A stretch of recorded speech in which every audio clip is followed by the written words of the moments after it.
Hello, everyone.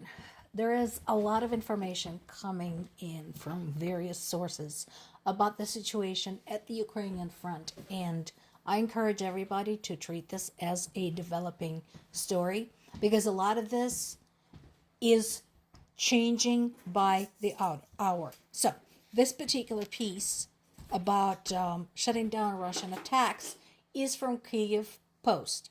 Here's what it's focusing on. It is talking about the resistance to a new wave of Russian assaults at the front line. So we're not talking about the attacks on civilians. We're talking about the action at the front between the two armies. And that involves fortifications, drones, mortar artillery, all of that. The front line he is referring to is most of it. So the 1,200 kilometer or almost 750 mile fighting line.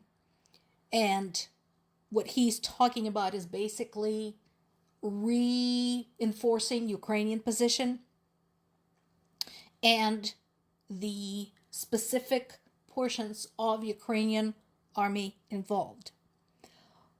Now, notice there are some places mentioned here that I'm sure you have heard before if you're following the course of this war, the progression of this war. Kharkiv, Kupiansk, Pokrovsk. Yep, if that sounds familiar, it absolutely should. Those are the places Russians have been trying to make some progress near for months. Now, in some cases more than a year, and they're still stuck. Now, another area where some progress apparently has been made is in my native Zaporizhia region near Hulaypole. So here's why I am treating this as a developing story, because I want to get confirmation. Because when I was talking to my parents yesterday, they were talking about the very dire situation in Hulaypole, the struggle holding on to it, the fact that it was nearly occupied, that people were evacuated from Hulaypole into Zaporizhia, even though Zaporizhia was getting pummeled. So I want to verify this. If it's true, trust me, I am very happy. But I want to double check this because I want to be certain.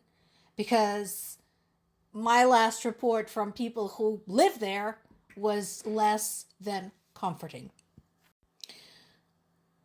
As of right now, the energy crisis in Ukraine continues.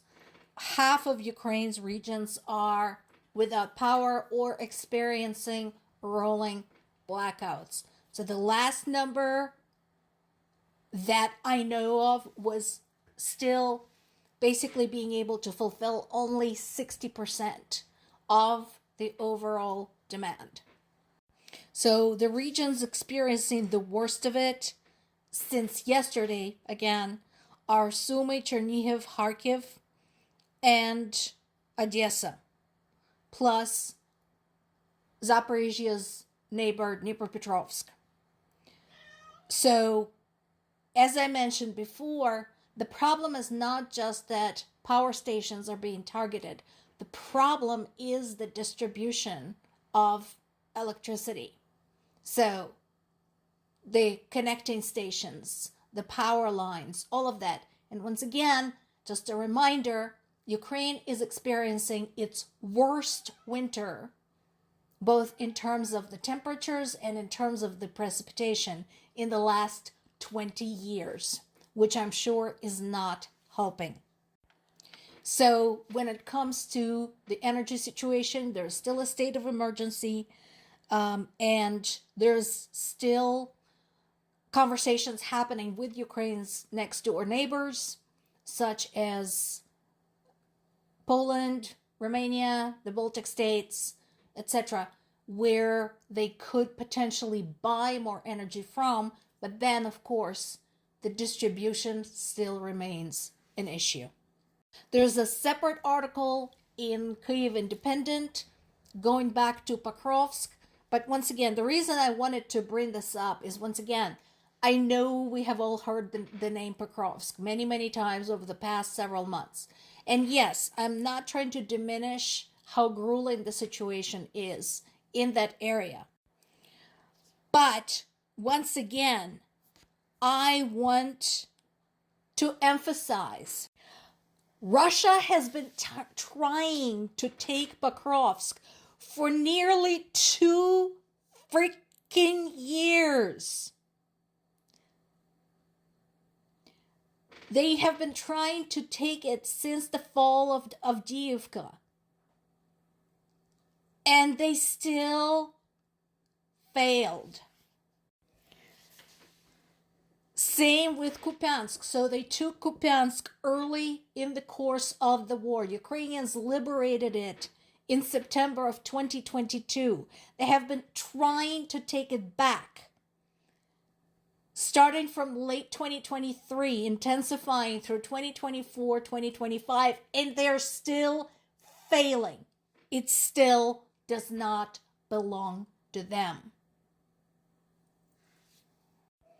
And while all of that is happening, Ukraine's still doing more with less, having destroyed or disabled $4 billion worth of Russian air defense system over the past year. Let this be another reminder to you: Russia is dangerous, but not invincible. More to come.